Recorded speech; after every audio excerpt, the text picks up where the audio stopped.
Adik saya, dia dulu Muslim, waktu saya jadi Kristen dia marah, saudara.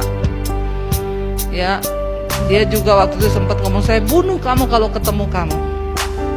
Akhirnya dia jadi Kristen, dia percaya Yesus waktu kerusuhan di Poso. Dia berjumpa dengan Tuhan Yesus secara pribadi ketika kerusuhan itu, karena dia lari di atas gunung 3 hari nggak makan. Dan di situ dia bilang, kematian di depan mata saya. Jadi dia berdoa, Tuhan, siapa Tuhan yang benar itu? Tunjukkan kepada saya. Dan akhirnya di tengah orang bunuh-bunuhan, Tuhan bilang sama dia, waktu itu dia dengar satu suara yang berkata, kamu turun dari atas gunung ini dan kamu akan mengenal siapa Tuhan yang benar. Dia turun, saudara, orang lagi dibantai-bantai. Dia datang di tengah mereka, tapi gak ada satu orang pun yang lihat dia. Dia makan di tengah mereka, tapi gak ada satu pun yang mengenali dia. Akhirnya, ya disitulah pengalaman pribadi demi pengalaman pribadi dia alami. Ketika itu akhirnya dia bisa pulang ke desa. Istrinya itu bidan di desa. Istrinya sudah gila karena dengar adik saya sudah dibunuh. Dengarnya adik saya sudah mati di tengah kerusuhan. Istrinya gila. Lalu di satu sore, bayangkan adik saya bilang dia tidur tengah malam, tiba-tiba rasa ada orang di atasnya dia buka mata, istrinya udah pegang pisau mau tikam dia. Tiba-tiba depresi karena dengar suaminya mati kan. Baru mengalami begitu di Poso, pulang lihat istri gila itu tekanannya kayak apa, saudara. Tapi tiba-tiba satu sore ada pendeta lewat, dia bilang, ada orang sakit di rumah ini. Adik saya bilang, ada Pak, istri saya. Kalau kamu percaya Yesus sanggup menyembuhkan, saya akan berdoa. Kamu percaya nggak Yesus sanggup menyembuhkan? Adik saya bilang, saya nggak ada pilihan. Ya pokoknya kalau siapa yang bisa menyembuhkan, ya udah saya percaya. Jadi dia jawab, percaya Pak. Waktu itu ada banyak orang tetangga-tetangga di situ nonton istrinya gila karena nggak ada tontonan di desa, jadi orang gila ditonton. Nggak ada bioskop kan, belum ada di sana XX1. Jadi kalau ada orang XX, itu ditonton, saudara.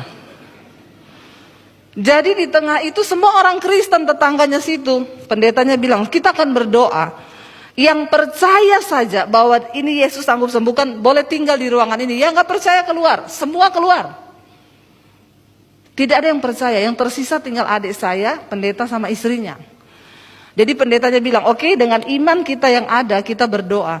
Begitu selesai dia tumpang tangan atas istri adik saya, tiba-tiba istri adik saya sadar, nangis minta makan, mandi. Disembuhkan Tuhan saat itu juga. Akhirnya adik saya bilang, besok kita ke gereja. Saya mau dibaptis. Saya mau menyerahkan hidup saya sama Tuhan Yesus. Datang ke gereja dibaptis.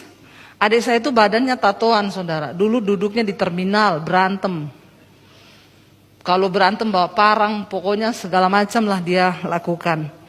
Tapi ketika dia dibaptis, dia bilang, Dep, begitu masuk baptisan keluar, rokok berhenti, minum berhenti, mabok berhenti, judi berhenti, semua berhenti. Tuhan ubahkan dia saat itu juga. Lalu dia mulai bersaksi, saudara, kepada teman-temannya. Dia bersaksi tentang Yesus kepada teman-teman yang Kristen, yang dulu ngajak dia mabok. Jadi ternyata kita ini harus menginjil, bukan cuma kepada orang yang belum kenal Yesus. Orang Kristen sendiri banyak yang perlu diinjili.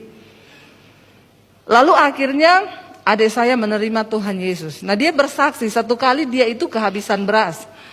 Karena waktu itu papi saya kepala kantor, papi saya bilang, kalau kamu tinggalkan Yesus, ganti KTP-mu, saya kasih jatah kamu diangkat jadi pegawai negeri. Ada 2 jatah waktu itu, adik saya bilang tidak. Saya tidak mau menyangkal Yesus apapun resikonya.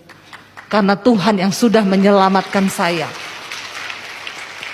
Akhirnya papi saya tidak kasih dia, dikasih ke orang lain jatah itu. Lalu adik saya jadi tukang ojek untuk bisa menghidupi dirinya. Dia datang ke gereja kecil di desa itu, dia bilang, Pak, saya mau melamar melayani Tuhan di sini. Bapak pendetanya tanya, melayani di bidang apa? Musik kita sudah punya. Enggak Pak, saya mau melayani jadi cleaning service. Cuma itu yang saya bisa lakukan. Pendetanya bilang gini, tapi saya nggak bisa bayar kamu. Enggak Pak, Bapak enggak perlu bayar saya. Tuhan Yesus, saya utang sama Tuhan itu sudah terlalu banyak.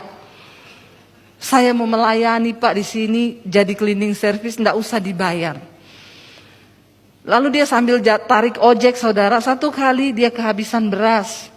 Anaknya masih baby, dia berdoa, Tuhan, aku tahu Engkau Tuhan yang sanggup mencukupi kebutuhanku dan Engkau tidak akan permalukan karena saya tidak akan meminta-minta kepada siapapun. Jam 3 pagi ada orang ketok pintu rumahnya saudara. Dia buka nggak ada orang, udah ada beras 1 karung di depan pintu. Dan itu Tuhan. Dia kaget, dia bilang, Deb, Tuhan itu benar-benar hidup. Iya, kita tidak perlu khawatir. Sebab khawatir tidak menambah apapun. Sebaliknya percaya itu akan membangkitkan iman. Nggak tahu siapa yang antar, tapi pasti Tuhan yang turut bekerja.